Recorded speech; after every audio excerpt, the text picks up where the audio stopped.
Voilà, je m'appelle Ibtissam, je suis née et grandie en Algérie. Donc voilà, avant j'étais musulmane. Et puis donc là, je m'apprête un petit peu à vous faire partager les raisons de ma conversion vers la chrétienté. Donc tout d'abord, en fait, quand j'étais enfant, de tempérament très curieuse, je posais beaucoup de questions, même en éducation islamique. Une des matières étudiées dans les écoles algériennes. Un jour, on m'avait parlé de la vie du prophète Aïssa, l'appellation qui, je dois dire, un peu péjorative, musulmane. Alors en fait, tout au long de mon petit témoignage, je tiens quand même à signaler que j'aime beaucoup mes amis proches musulmans. Je ne veux pas critiquer mes amis qui sont musulmans et frères aussi, et ma famille qui est musulmane, mais je vais juste en fait donner un petit peu mon opinion sur le Coran et puis ce que j'ai ressenti. Donc je reviens un petit peu à mon enfance, et puis quand on m'a parlé de la vie du prophète Aïssa, appellation qui vient un petit peu quand même confirmer la négation de la croix dans l'islam et dans le Coran. Donc on m'a dit, bon, bah, il est né d'une vierge. J'avais dit à l'instituteur à ce moment-là, d'une manière assez spontanée, mais alors s'il n'a pas de papa, alors c'est Dieu, son papa. Et il m'avait répondu, il ne faut surtout pas dire ça, c'est un blasphème. Donc évidemment, cette réaction-là, j'ai été un petit peu habituée parce que bon, bah, tout était tabou. On doit pas trop s'interroger dans cette matière-là. Et puis, à chaque fois, il est vrai que quand je lisais le Coran, le sentiment qu'en résultait était frustration sur frustration. Alors, je culpabilisais doublement de ce ressenti. Parce que bon, bah, autour de moi, je sais pas, les gens relativisaient un peu trop, ils disaient que c'était bien. Et puis je culpabilisais aussi d'être une femme, car en fait je pense que le Coran, et puis c'est une vérité, le Coran n'aime pas les femmes, cette créature de Dieu. Les femmes sont montrées du doigt, la femme est un objet, enfin tout est dans le Coran vient confirmer que la femme n'est pas intelligente, par exemple. Je posais beaucoup de questions. Pourquoi, par exemple, on doit doit-on tuer les chrétiens et les juifs dans le Coran? Pourquoi on nous l'exige? Pourquoi tant de haine? Et puis, pourquoi aussi le prophète Mahomet s'est marié aussi avec une petite fille qui avait l'âge de 6 ans. Et puis, il a réellement, excusez-moi du terme, mais c'est vraiment le cas, qui a couché donc, avec elle à l'âge de 9 ans. Donc, pratique, en fait, qui se perpétue un petit peu aujourd'hui en Palestine. En fait, il y a des petites filles entre 9 et 12 ans qui sont mariées de force à des jeunes hommes entre 25 et 30 ans. Donc voilà, beaucoup d'incohérences. Je ressentais ça comme une injustice, une énorme frustration. D'autant plus que, en fait, j'ai la chance d'avoir des parents très gentils qui m'ont donné beaucoup d'amour. Et puis quand j'étais en Algérie, j'avais fait plusieurs rêves, en fait, toujours les mêmes. Donc en fait, là où j'habite, il y a un cimetière chrétien qui est totalement dépouillé aujourd'hui. Il n'y a plus de marbre, il n'y a absolument plus rien du tout. Évidemment, tout est bon. On peut faire du mal on peut faire. Le mal est autorisé contre les chrétiens et puis les juifs. Ça confirme un petit peu les paroles du Coran. Et en fait, je rêvais que j'étais à l'intérieur de ce cimetière qui est affreux. Et par contre, en fait, c'était presque le paradis. Je me sentais volée. C'était vraiment mon âme qui se baladait. Et puis, il y avait des arbres. Et puis c'était couvert d'arbres. Et puis il y avait des magnifiques tombes. Et au centre, il y avait une belle lumière qui était projetée sur une fontaine d'où l'eau coulait.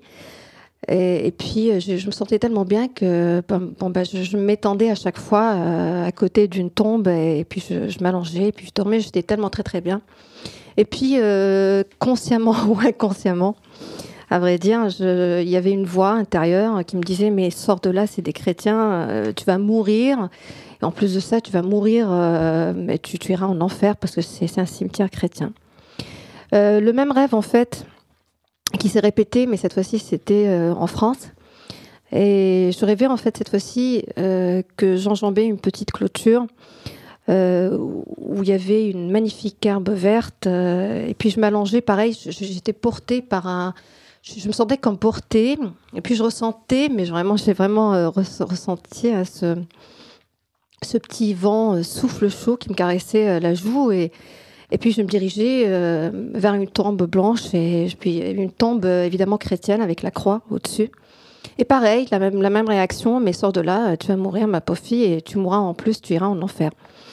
Donc, j'en ai parlé un petit peu autour de moi. Il y a un ami qui m'a dit, écoute, c'est clair que tu vas mourir chrétienne. Et puis, il m'a dit, tiens, et un autre ami qui me dit, mais tu sais, l'herbe verte, ça me fait un petit peu penser au psaume 23. Le Seigneur est mon berger, vers de l'herbe verte, il me fait reposer, il fait grandir mon âme. Et il est vrai qu'il m'a fait énormément grandir. Et puis, à un moment de ma vie où un petit peu j'ai touché le fond, j'avais demandé à Allah de me faire un coucou, un signe, sinon je devenais athée. Et puis, c'est pas Allah qui a parlé, c'est pas Allah qui est venu. Mais en fait, quelques jours après, j'ai été invitée au Nouvel An Kabyle.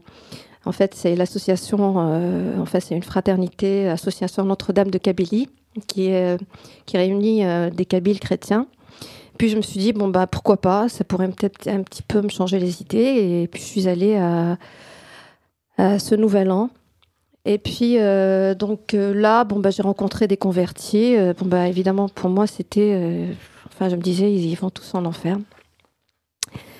Et malgré tout, j'avais une copine qui m'avait quand même... Elle m'a dit, écoute, est-ce que ça t'intéresserait de venir à un groupe de prière ? Elle m'a dit, c'est une prière, tu peux prier en islam, enfin, en tant que musulmane.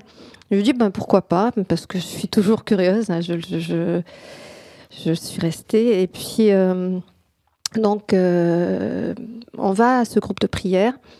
Puis je me sentais quand même, je me sentais bien, c'était assez paisible. Et puis l'église ne ressemblait pas du tout à un lieu où l'enfer pourrait régner. Et c'était assez paisible. Et puis juste après, elle m'a invitée chez elle et on a regardé La Passion du Christ. Et là, en fait, ça a été un énorme bouleversement pour moi parce que c'était la première fois que j'ai vu La Passion du Christ, le film, parce qu'on me l'a toujours interdit et que c'était un film abominable, blasphématoire, etc. Et donc, vers la fin, je me suis retrouvée à dire quand même, c'est l'agneau de Dieu qui enlève le péché du monde. Je répétais ce que ma copine me disait. Et un laps de temps, j'ai voulu. C'est même pas que j'ai voulu, j'ai cru. Et je me suis dit, est-ce qu'il y a une possibilité ? Parce que je me posais cette question-là quand j'étais gosse, quand on m'a parlé de l'histoire du prophète Aïssa, et non pas Yassou, l'appellation chrétienne. Et puis, à partir de là, il y a une ouverture de cœur. Il s'est passé quelque chose ce jour-là, je ne sais pas quoi, mais je me suis dit, l'agneau de Dieu qui enlève le péché du monde, c'est tellement beau. Mais c'est un sacrifice. Et elle m'a parlé aussi de l'amour qu'il a et que Dieu nous aime tellement, qu'il s'est fait homme, qu'il a racheté nos âmes, qu'il est descendu dans les enfers, et puis etc. Et donc, j'ai commencé en fait un petit peu à découvrir. Et puis, je suis allée sur Internet et je regardais un petit peu les comment dire, excusez-moi, c'est pas les entretiens, mais ce que disait Père Pagès sur Dailymotion, qui sont assez rigolotes pour moi, mais en même temps qui sont franchement remplies de bon sens. Bon, ben voilà, j'ai découvert l'amour. Et je me suis dit, adieu la frustration, parce que Dieu, Allah, dictateur, me frustrait énormément. Et un Dieu qui est aimant et qui nous aime tellement. Donc voilà, j'ai rencontré le bonheur. Et puis, tout au long, il m'a fait grandir. Et c'est extraordinaire parce qu'il est vraiment vivant. Je me posais des questions et c'est lui qui m'instruisait. C'est lui qui me faisait grandir. Il me donnait la réponse. Il y avait des signes. J'ai une très très belle histoire d'amour, je dois le dire, même si pour certains ça leur semble un petit peu bizarre, avec Sainte Thérèse de Lisieux aussi. Enfin bref, donc c'est un monde peut-être étrange pour certains, mais moi qui suis, je dois le dire, assez cartésienne, j'aurais jamais pu croire un jour que ça pourrait m'arriver. Puis voilà, je suis très heureuse aujourd'hui. Merci Christ. Eh bien, je t'aime Christ, oui, je t'aime. Voilà. Et donc, Ibtissam, vous avez fait cette rencontre du Christ aimant. Et est-ce que ensuite vous avez voulu recevoir le baptême ? Oui, j'ai demandé le baptême après une année de cheminement. Je me suis adressée, je peux dire ma paroisse ? Je me suis adressée à la paroisse de Saint-Louis-d'Antin, où il y a des prêtres vraiment qui sont très ouverts, qui accueillent les gens qui viennent de l'islam, qui ne refusent pas ça, et qui ouvrent leurs portes. Donc voilà, j'ai cheminé pendant 2 ans. Je voulais me faire baptiser de suite, mais on m'a dit non, ça se mérite. Ah bon, ça se mérite ? Enfin, ça se mérite, ben oui, en fait, il faut quand même connaître le minimum, mais voilà, donc j'ai fait confiance. Et donc aujourd'hui, vous êtes baptisée ? Je suis baptisée, oui, je suis chrétienne. Et est-ce que le fait de recevoir le baptême a changé quelque chose dans la relation que vous aviez au Christ ? J'ai plus de paix, parce que tout au long de mon cheminement, même, en fait, ça a diminué un petit peu, mais c'est vrai que j'avais des cauchemars sur cauchemars. Et puis, c'est vrai que je pense que je suis un peu plus protégée aujourd'hui, ou je ne sais pas comment vous l'expliquer, mais je suis plus en paix. C'est un but, et puis je suis chrétienne aujourd'hui, il y a moins de combats, si vous voulez. Alors vous dites que vous avez eu la chance de vivre dans une famille très aimante, oui. Donc vous avez reçu de l'amour de la part de vos parents, de vos proches, et aujourd'hui vous êtes chrétienne alors qu'eux sont musulmans. Oui. Comment réagissent-ils ? En fait, il est vrai que quand je suis retournée chez moi en Algérie, maman m'a dit « Mais pourquoi tu reviens ? Est-ce que tu veux te faire tuer et nous faire massacrer, nous aussi ?» Parce que mes parents l'acceptent. Mais il est vrai que les chrétiens ne sont pas acceptés là-bas. Donc voilà, malgré que il y a toujours une certaine basilique qui est très connue. J'évite de dire le nom, mais qui existe toujours parce qu'en fait, il y a des sœurs qui prennent soin d'un asile de vieillards là-bas gratuitement. Donc, c'est la basilique de Saint-Augustin, voilà, qui existe en Algérie jusqu'à aujourd'hui et qui existe toujours et qui n'a pas été transformée en mosquée. Pourquoi ? Parce qu'il y a un asile de vieillards qui est pris en charge par les sœurs de là-bas. Donc en fait, quand vos parents, qui eux sont toujours en Algérie, apprennent que vous êtes chrétien, ils l'acceptent pour vous, mais ils ont immédiatement peur, ils ont peur des représailles. Oui, ils ont très très peur.